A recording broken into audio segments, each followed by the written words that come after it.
À vous, Excellence, Monsieur le Président de la République, nous vous exhortons à rassurer l'opinion par une déclaration publique que vous ne serez pas candidat à votre propre succession. Nous sommes convaincus que cela contribuerait à l'apaisement des tensions politiques. Aussi est-il nécessaire que vous vous impliquiez à fond dans la poursuite et le parachèvement de la mise en œuvre des mesures de décrispation politique prévues dans l'accord. À vous, membres du gouvernement, nous vous recommandons de veiller au respect des libertés de manifestation et d'expression telles que prévues dans la Constitution. À vous, nos élus, membres du Parlement, nous vous demandons d'adopter avec diligence les lois justes qui garantissent la tenue des élections. Assurer le contrôle de l'exécution du budget concernant les élections. Rejeter, selon l'esprit de l'accord de la Saint-Sylvestre, toute initiative de révision et de changement de constitution pendant la période préélectorale et électorale. Madame.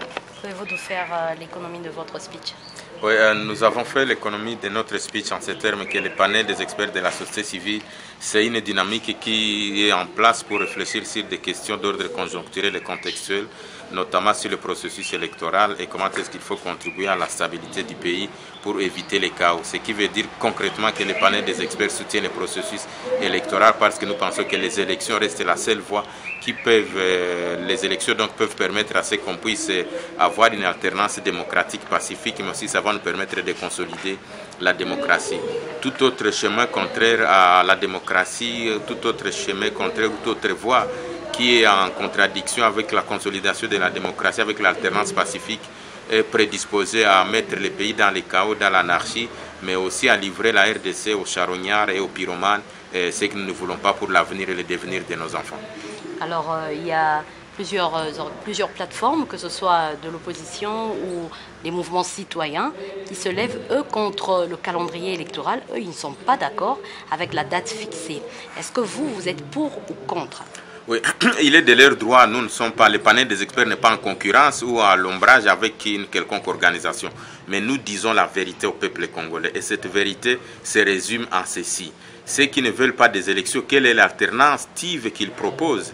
Donc tout schéma qui entre en contradiction avec les élections, c'est un schéma qui apporte le chaos. Et le peuple doit le savoir. Nous ne pouvons pas brûler la République démocratique du Congo, notre seul pays. Nous voulons faire un avenir, un devenir meilleur pour les enfants.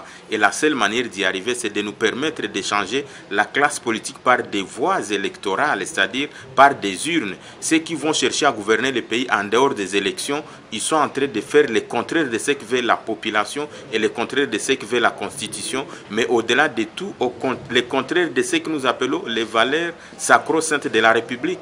On ne peut pas accepter que quelqu'un accède à la magistrature suprême dans ce pays ou quelqu'un accède à des fonctions politiques dans ce pays s'il n'a pas la confiance de la population. La seule manière de consolider cela, c'est d'aller aux élections. Et celui qui a un mot, qui a un bon programme à donner au peuple, qu'il le donne, le peuple va les lire. Eux, ils veulent certes aller aux élections, mais le problème se situe au niveau de la date. Ils ne sont pas d'accord avec la date donnée par le calendrier proposé par la CENI. Qu'est-ce que vous en dites? Nous pensons qu'à un moment donné, il faut éviter les émotions, il faut éviter les sentiments.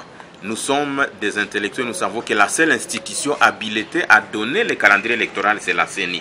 Ce n'est pas des mécaniciens, ce n'est pas des menuisiers, ce n'est pas des activistes, ce n'est pas le Parlement, ce n'est pas des bouchers, ce n'est pas la seule institution à donner les élections. Et tout citoyen congolais, tout intellectuel sait que c'est la CENI qui doit donner le calendrier électoral.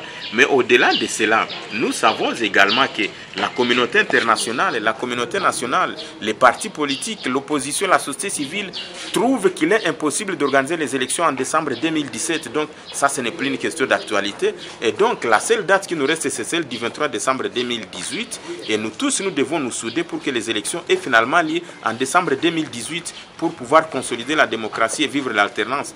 Tout autre schéma, vous avez vu, nous au niveau du panel des experts, nous étions les premiers à le dire, mais il a fallu attendre que des gens quittent les États-Unis, les gens viennent de l'Europe, les gens viennent de je ne sais où, les organisations internationales pour dire effectivement que les élections sont impossibles en décembre 2017. Ceux qui ne veulent pas les élections en décembre 2018, qu'est-ce qu'ils proposent à la population? C'est ça la question. Il ne faut pas rejeter pour rejeter. Vous refusez une chose pour le contraire. Vous demandez une chose et le contraire. Nous avons vu, mesdames et messieurs, qu'on a fait tuer les gens pour réclamer la publication du calendrier électoral. On a fait des marches, nous-mêmes nous avons fait des pressions sur la CENI pour connaître la publication du calendrier électoral. Le calendrier électoral est déjà là, il est connu, que c'est au 23 décembre qu'il y aura les élections. Et nous pensons que la seule voie, l'ultimatum que nous donnons aux hommes politiques, c'est de soutenir la CENI pour que les élections aient effectivement lieu au 23 décembre.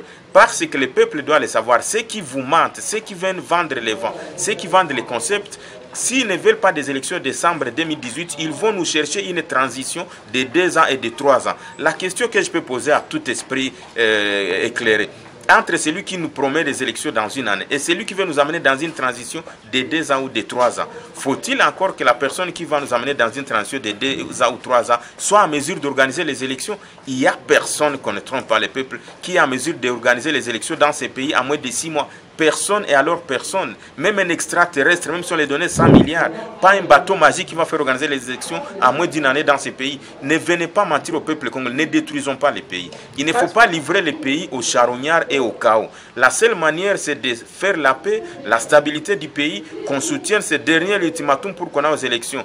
Tout autre schéma contraire à la volonté du peuple, c'est un schéma suicidaire pour la nation. J'ai donné parce que vous prônez la pacification, et si une fois la majorité et l'opposition, vous promettez aussi, vous, le panel de la société civile, de pouvoir également les emboîter les pas pour la gestion du pays. Est-ce que vous êtes prêts?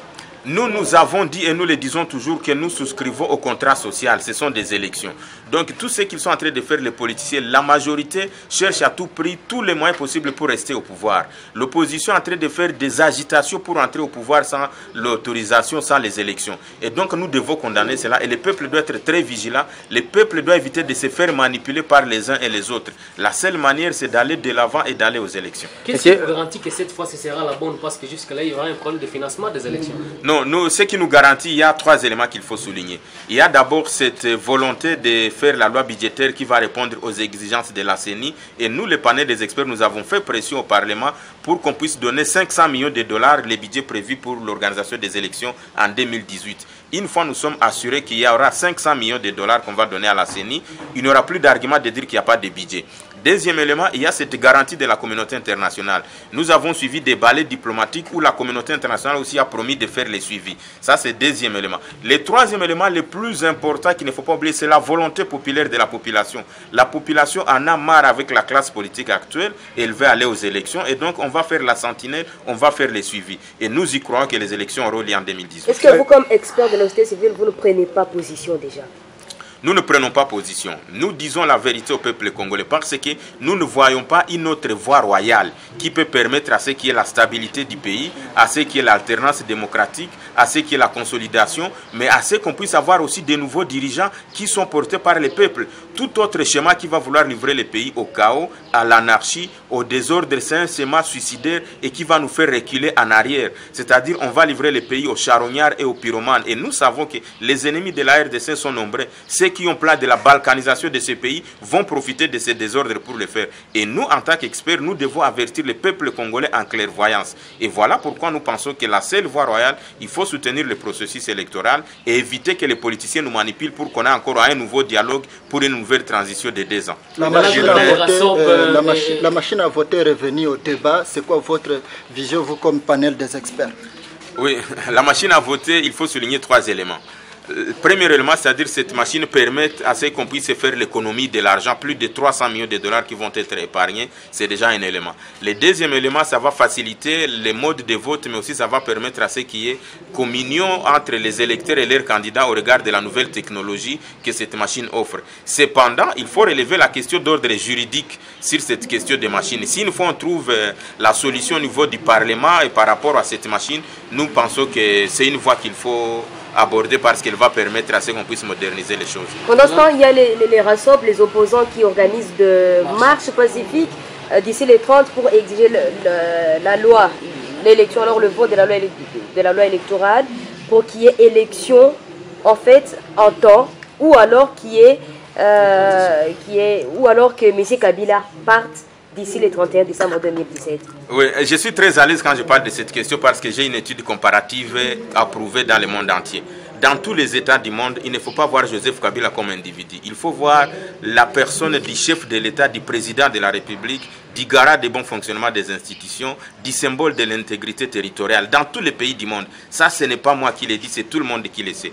Et donc, une fois qu'on arrive à faire décapiter les pays de l'institution suprême, c'est livrer les pays à un désordre. Nous avons vu ce qui s'est passé en Syrie, nous avons vu ce qui s'est passé en Irak, le cas de la Libye que nous sommes en train de déplorer aujourd'hui. Et donc, ça, c'est un fait qu'il faut prendre en compte.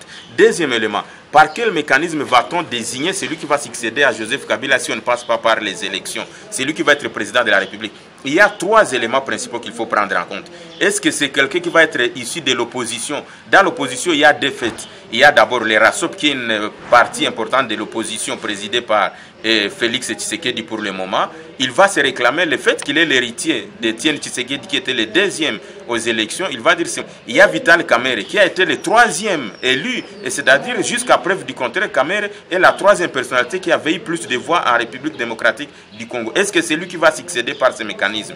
Il y a la société civile aussi qui va dire non, opposition majorité, vous avez échoué, laissez-nous prendre ces postes-là. Est-ce que c'est le clergé catholique? Est-ce que c'est un acteur important? Voilà donc tout un mécanisme, tout un flou dans lequel les hommes politiques veulent nous amener. Une fois qu'on fait décapiter les pays par l'institution suprême, il va y avoir la cacophonie. Je pèse bien les termes, éviter les émotions. Ça va être difficile de désigner celui qui va succéder à Joseph Kabila si ce n'est pas par les urnes. Et n'oublions pas que les militaires sont encore là. Les militaires vont faire un coup d'État et ils vont nous amener en arrière de la démocratie. Si les militaires en général prennent les armées, parmi les opposants, la société civile, qui a l'armée armée pour le moment? Et donc nous, en tant qu'experts, nous disons la vérité au peuple congolais.